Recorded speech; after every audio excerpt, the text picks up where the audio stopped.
Te damos la bienvenida a Cómo Comemos, el podcast de Alimenta, el think tank para la transición alimentaria. Soy María Ramos, del equipo de Alimenta, y durante 6 episodios vamos a conocer y debatir los problemas actuales del sistema alimentario y, sobre todo, proponer soluciones. Junto a profesionales especializados en cada área, entraremos de lleno en cómo se produce lo que comemos y qué impacto tiene lo que nos estamos llevando a la boca.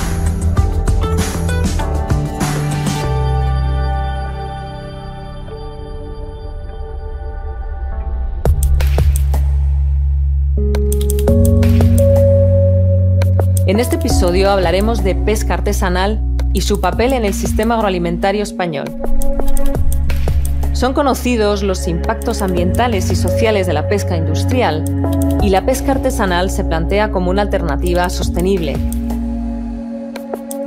Sin embargo, a menudo se suele considerar a la pesca artesanal como un sector atomizado, escasamente organizado y poco rentable, frente a la eficiencia de la pesca industrial.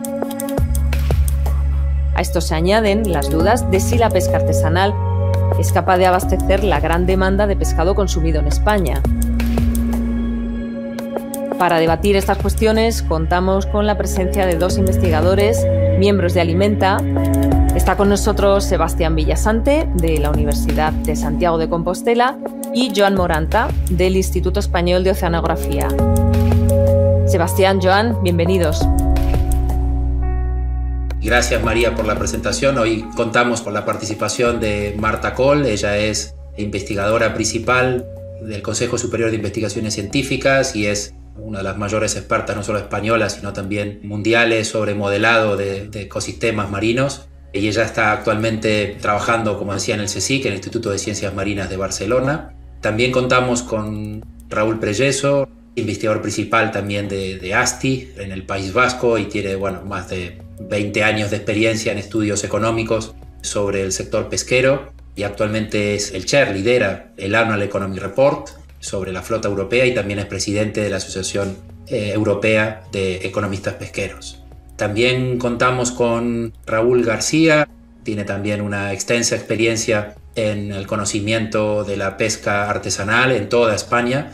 Él es responsable del programa de pesca de la ONG ADENA, WWF, en España. Y por último, contamos con Carlos, es biólogo marino y también se desempeña como asistencia técnica, que cumple un rol clave en las cofradías y particularmente aquí en la cofradía de Cambados, que la consideramos como uno de los casos de éxito aquí en Galicia.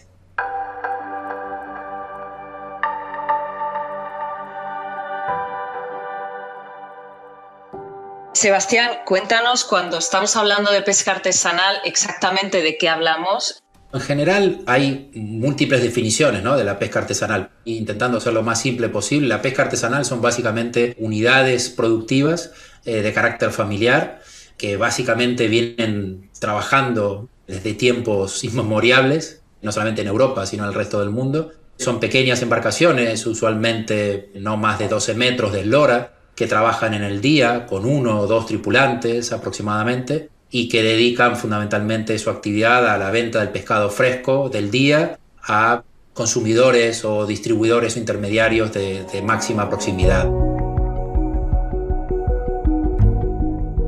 Bueno, y entrando de lleno en los temas que nos han traído aquí, sí que os quería preguntar cuál es el peso económico y social que tiene la pesca artesanal en España. Empezamos con Raúl Prejeso. La idea es utilizar una definición para todos los Estados miembros y para todas las flotas pesqueras que existen en Europa, una definición común. Y la que se usa, en este caso en Europa, es siempre la de barcos menores de 12 metros de eslora que utilicen artes pasivos. Básicamente se excluye al arrastre.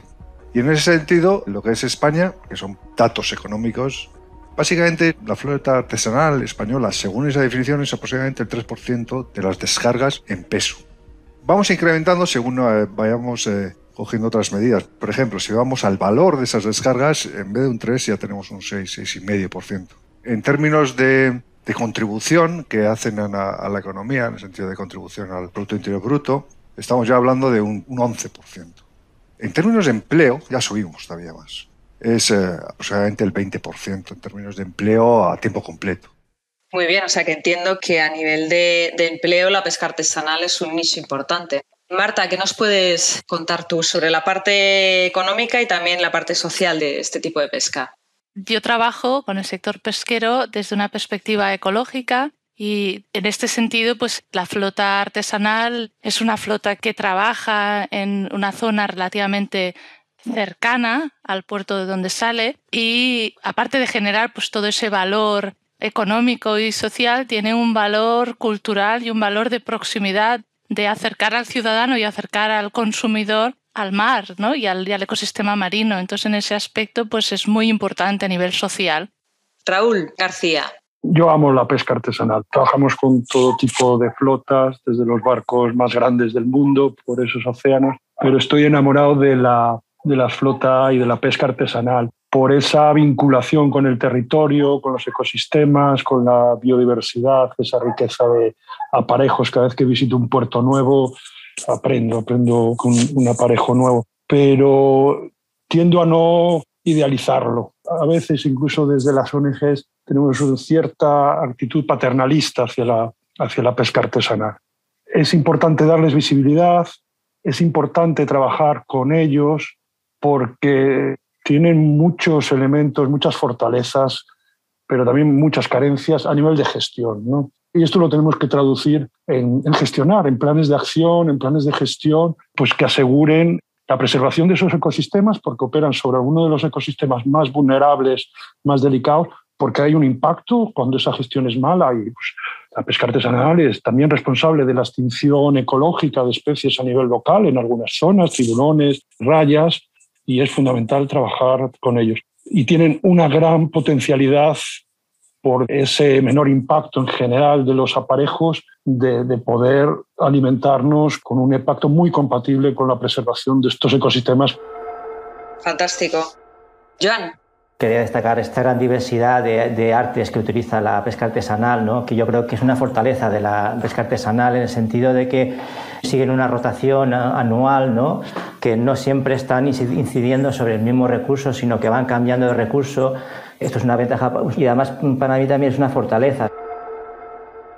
Eso es muy interesante desde el punto de vista de la propia sostenibilidad, ¿no? Que aporta la pesca artesanal. Yo quería simplemente complementar lo que había comentado Raúl al principio. Se suele considerar o pensar a la pesca artesanal como una actividad poco organizada, poco eficiente, ¿no? y poco productiva. Sin embargo, paradójicamente, hace muy poquito tiempo, en el último informe económico de la flota, se hace un estudio por primera vez de toda la flota artesanal europea y se ha comparado el nivel de productividad y de eficiencia de la flota pesquera artesanal en comparación con la industrial, ¿no? Y los resultados, fueron bastante sorprendentes, ¿no? Porque ponen de relieve que, contrariamente a lo que pensamos, la flota artesanal es más productiva y es más eficiente utilizando los mismos factores de producción en general, ¿no? Que es capital y trabajo, ¿no?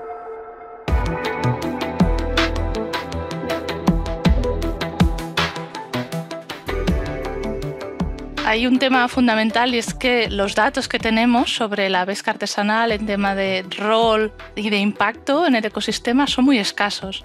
Si no tenemos los datos, si no podemos conocer lo que hacen, puede ser al revés, o sea, se puede volver en nuestra contra. Entonces, el tenerlos involucrados en la gestión y en el conocimiento de los ecosistemas y en la recogida de datos, porque es sorprendente los pocos datos que tenemos de la pesca artesanal a nivel de capturas, a nivel de fondos, etc. Ya casi estamos entrando en el siguiente tema que queríamos tratar, pero antes le voy a dar la palabra a Raúl Prellezo y quería que nos aclarases cuál es la tendencia de la pesca artesanal. ¿Está creciendo? ¿Está decreciendo el número de embarcaciones que se dedican a esto y dónde radicaría un poco el problema, ¿no? Yo iba a comentar otra cosa primero antes de responderte a esa pregunta, porque esa pregunta tiene su tela. Complementando un poquito lo que decía Marta, efectivamente, no es que tenemos que identificar todo lo que sea artesanal con sostenibilidad, ni lo contrario. No tenemos que identificar pesca industrial con no sostenible. Es decir, porque si no caemos en el error de este documental de Netflix, donde en realidad es lo que se viene a decir, y todo es no sostenible. No, no es cierto. Lo que se observa encima es que la sostenibilidad medida de alguna forma está creciendo. España en concreto ha tenido que reducir muchísimo la flota. Básicamente porque las posibilidades de pesca se han reducido. Había que repartir entre más. Y en estos ajustes, el mayor perdedor, en términos de unidades de barco y posiblemente en términos de empleo, ha sido la pesca artesanal, sin duda alguna. Se ha reducido muchísimo. ¿Y Sebastián?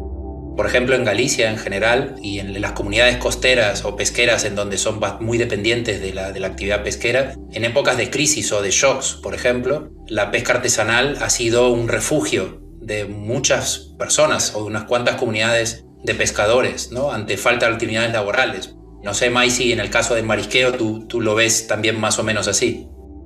Yo trabajo en una cofradía de pescadores de un pequeño pueblo de Cambados, en donde, y solo en marisqueo a pie, pues son cerca de 230 mujeres. Solo por curiosidad, comentar que quien mejor soportó, por ejemplo, esta última crisis del COVID, pues fueron el marisqueo a pie y las mariscadoras. Están teniendo unas rentabilidades igual que la de todos los años anteriores. Pues.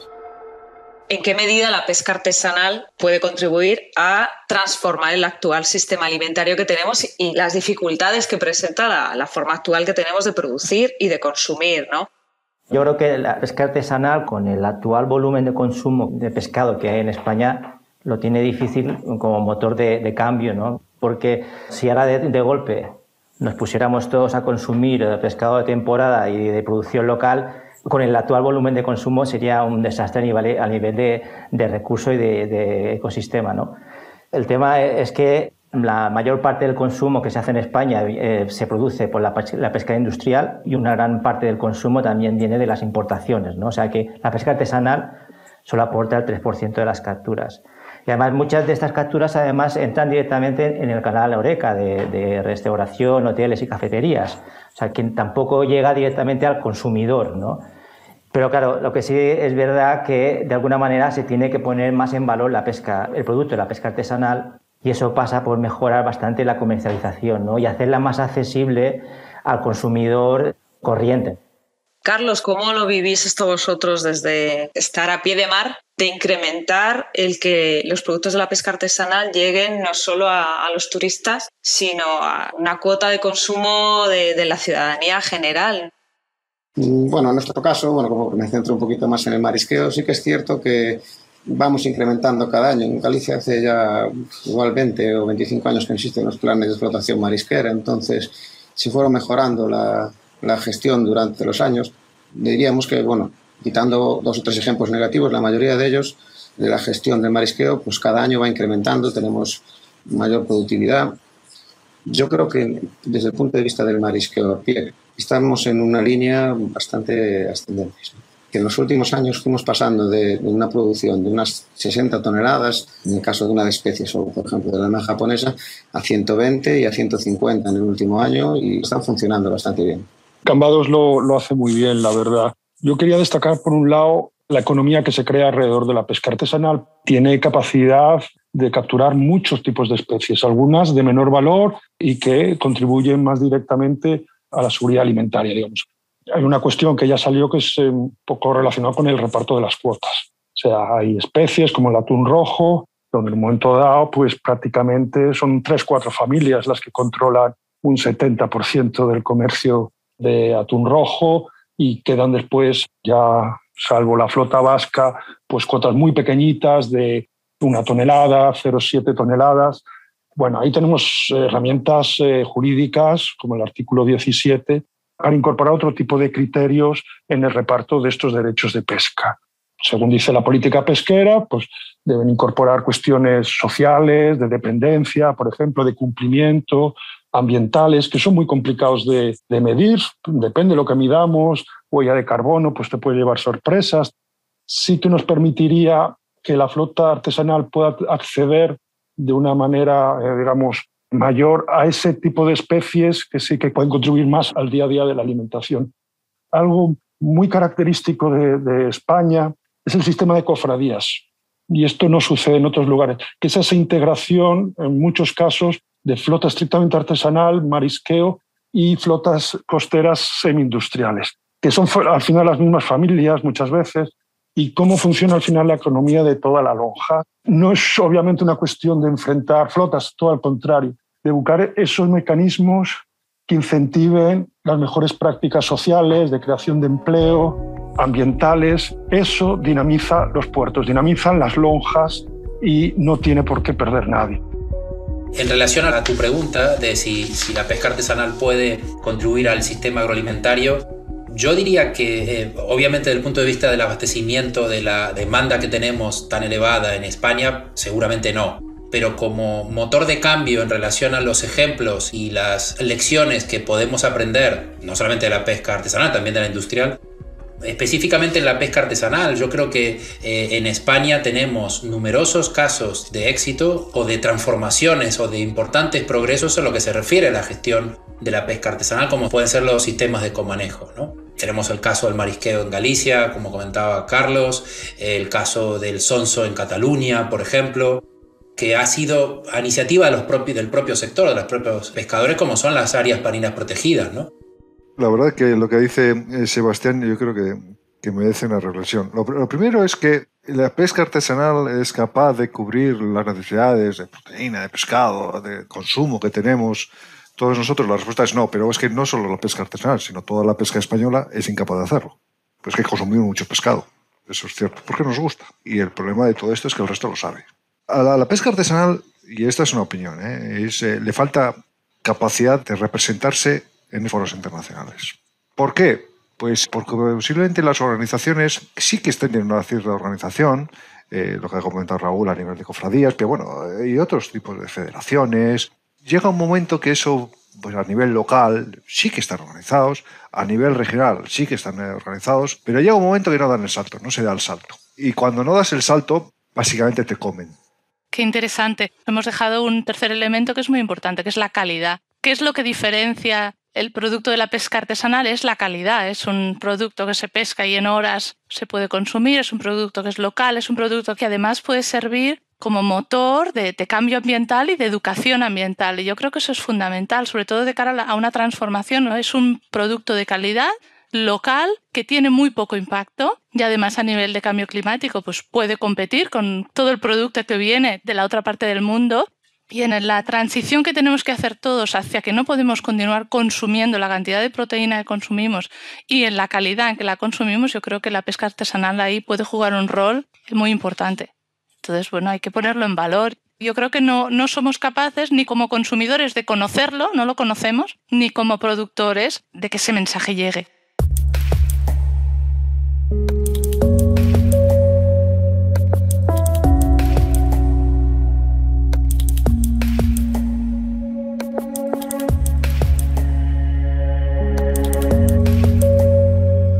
Una cosa que se ve también claramente con la pesca artesanal es que las subvenciones que recibe comparadas con la pesca industrial son bajísimas, ¿no? Y entonces también a lo mejor sería necesaria potenciar la pesca artesanal favoreciendo que también le lleguen más subvenciones de la pesca, ¿no?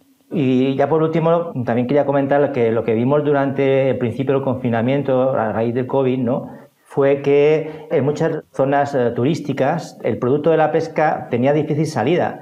Los pescadores no tenían dónde sacar el pescado, entonces se pusieron en marcha esos sistemas de venta directa que estuvieron funcionando muy bien, pero desgraciadamente eso ya se está perdiendo otra vez, ¿no? Si realmente funciona en momentos de pandemia, también podría funcionar en otros momentos, ¿no? Yo solamente quería puntualizar un poco el hilo de lo que comentaba Joan, que yo encuentro un aspecto que es la dimensión humana. En un mundo cada vez más deshumanizado que nos toca vivir por shocks, por pandemias o por diferentes razones o motivos, creo que la pesca artesanal en general tiene una connotación o es capaz de generar una relación sociocultural con las comunidades que posiblemente otras actividades del mar no tengan. Por ejemplo, si vemos a las comunidades vascas, bretonas, irlandesas, escocesas, gallegas, son todas comunidades que si uno las visita tiene una conexión con el mar que posiblemente es capaz de configurarle el propio carácter de las personas, el idioma, las denominaciones de las especies. Y esas comunidades o esa cultura del mar que ha sido capaz de crearse en estas comunidades no ha existido en otros países que tienen una riqueza mucho mayor de recursos pesqueros, como puede ser, por ejemplo, Canadá o Argentina. ¿Por qué no podríamos definir las pesquerías artesanales en función del arraigo cultural que están generando? Porque yo creo que es una buena definición y además creo que es posiblemente la más cercana a todos nosotros. Luego quería también hablar de lo de los subsidios. Yo aquí voy a hablar como economista.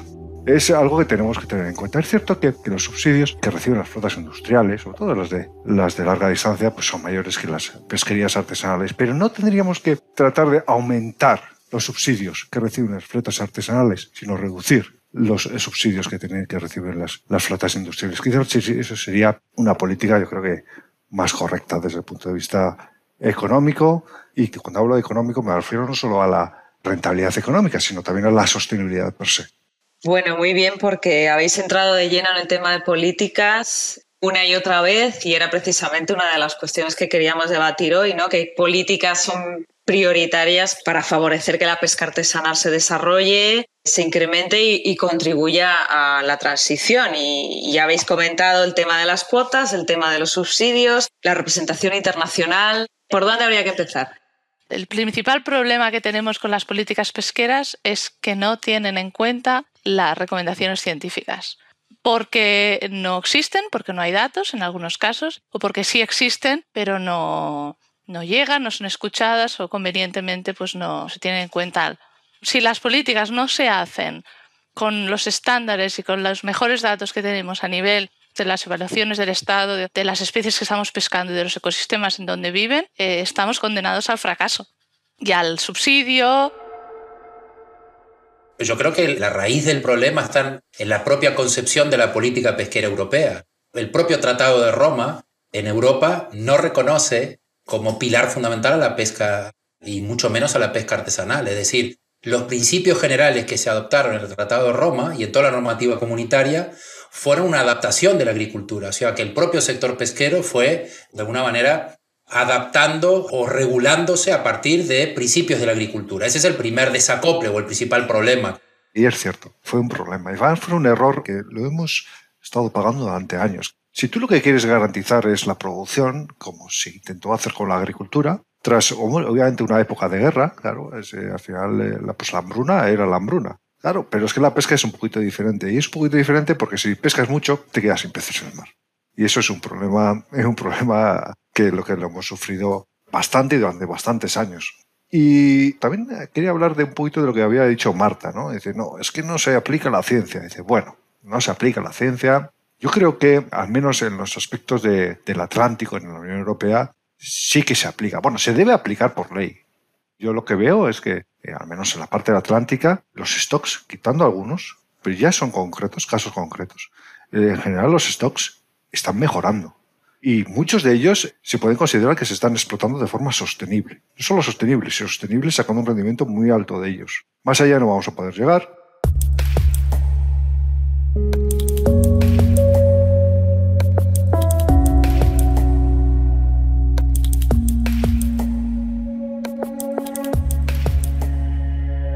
Carlos, quería preguntarte al hilo de las políticas que se están comentando, ¿cuáles han sido las políticas que ayudaron a desarrollar vuestra experiencia de marisqueo? Que ha sido un éxito, ¿no? Bueno, yo creo que una política para mí que es fundamental, que fue en su momento la Administración consideró importante y casi fundamental y subsidió el que hubiera un científico, un técnico, un biólogo, un científico marino, como es mi caso, en cada cofradía o en cada agrupación de mariscadores, que hiciera un poco de enlace entre el saber científico o los desarrollos científicos de cada momento y lo que son los conocimientos del sector.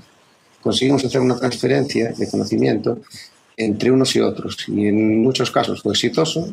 Yo por lo menos he hecho mucho en falta es la necesidad de programas educativos. O tenemos cierto conocimiento del mar o del comportamiento de los océanos y los impactos ambientales o la importancia económica cuando llegamos a un nivel, por ejemplo, universitario. Realizamos un máster o realizamos un doctorado, por ejemplo, ¿no? Pero en general en la primaria o secundaria, si bien se dan conocimientos básicos, evidentemente, rara vez se habla de la importancia de la pesca en general, ¿no?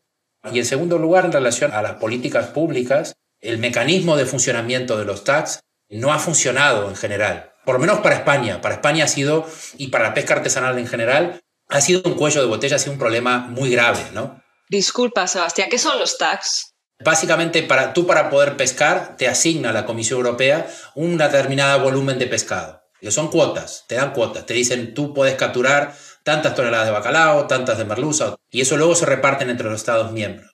Y ese mecanismo fue un mecanismo rígido y tampoco se adaptó a qué tan importantes son las zonas costeras en relación a la pesca artesanal, por ejemplo, ¿no? Y ahora es incapaz, por ejemplo, de dar respuesta al cambio climático, porque las cuotas se asignan como si fueran cuadrículas, como si fueran parcelas, ¿no? Y claro, el cambio climático, los peces no reconocen esas parcelas jurídicas o geográficas, ¿no? Los peces se mueven. A ver, el tema del Mediterráneo, ojalá estuviéramos como estáis en el Atlántico. No solo no tenemos TAC, sino que todo lo que es la regulación pesquera pues no se sigue. Y de hecho España, junto con otros países, ha sido claramente identificado por la Unión Europea como uno de los grandes infractores en temas de esfuerzo pesquero. Y encima, aparte de eso, tenemos un problema de cambio climático que en el norte, en algunas partes del norte del Mediterráneo es aún más grave porque la velocidad del cambio está siendo más grande en el norte que en el sur, contrariamente a lo que uno pues podría esperar. Y tenemos otro tipo de amenazas, la contaminación por plásticos, que la estamos encontrando en muchas especies de peces comestibles y no comestibles, un largo etcétera, ¿no? Entonces, a mí me gustaría ser positiva y dar este mensaje positivo de que las cosas están cambiando y para algunas especies sí, pero en el Mediterráneo aún tenemos que trabajar más para poder ser así de positivos. La sostenibilidad en el Mediterráneo es muy reciente que políticamente se haya empezado a tratar con una mínima seriedad y partimos de un punto de partida complicadísimo, además complicadísimo y con una situación económica del sector también muy complicada. Y la transición en el Mediterráneo yo no sé cómo va a ser, porque si es socialmente va a ser una debacle en cuanto a la economía de las cofradías. Y ahí voy a esa dependencia de todas las flotas a nivel de unidad de las cofradías. Cuando hablamos de política, yo creo que también es importante decidir cómo nos gastamos los fondos europeos que llegan a la pesca, ¿no? Sería muy interesante que las subvenciones se destinaran a aquellas actividades pesqueras acuícolas de bajo impacto que tengan en cuenta criterios de sostenibilidad ambiental, social y que diesen prioridad a aquellas actividades que realmente favorezcan el tejido social pesquero, ¿no? Fomentando pues que todo esto que estábamos hablando está asociado con estas comunidades de pesca artesanal no se pierdan, ¿no? Y también, por ejemplo, otra de las medidas que se podría hacer sería invertir en la creación y mejora de las escuelas marítimo-pesqueras, ¿no? Fomentando que esa profesión de pescador no se pierda, ¿no? Favoreciendo que la gente se pueda formar en ese tipo de trabajos, que además serviría para diversificar muchas economías que ahora están muy turistificadas. Bueno, tenemos que ir cerrando. Yo quería pedir a Sebastián si puedes hacer una conclusión, ¿no?, sobre la pesca artesanal y el futuro que tiene en esta transición ecológica. Tal vez empezar, porque creo que todos más o menos pensamos que la pesca artesanal evidentemente tiene un papel clave, ¿no?, en el ámbito de las comunidades costeras, generando empleo, recursos económicos, riqueza, y también es vital, ¿no?, para las comunidades en términos culturales, ¿no?, de generación en generación. Y esta década, que es la década de los océanos, me parece que nos brinda una oportunidad a todos. Yo creo que el punto clave es la cooperación en torno a la pesca artesanal, desde los científicos, sector pesquero, las administraciones y ONGs.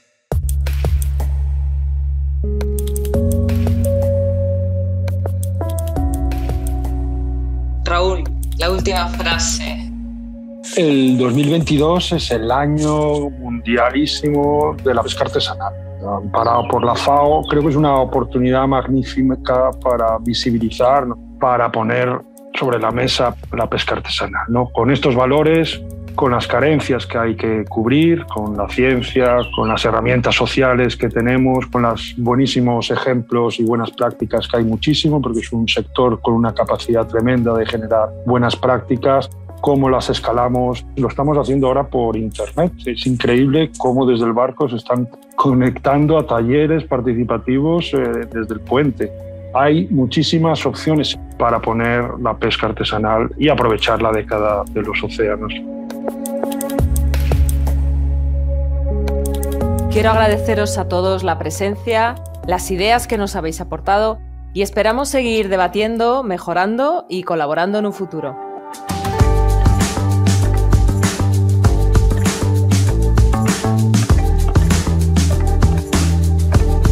Esto ha sido Cómo Comemos, el podcast de Alimenta. Puedes seguirnos y escucharnos en la plataforma de podcast que elijas. ¡Hasta la próxima!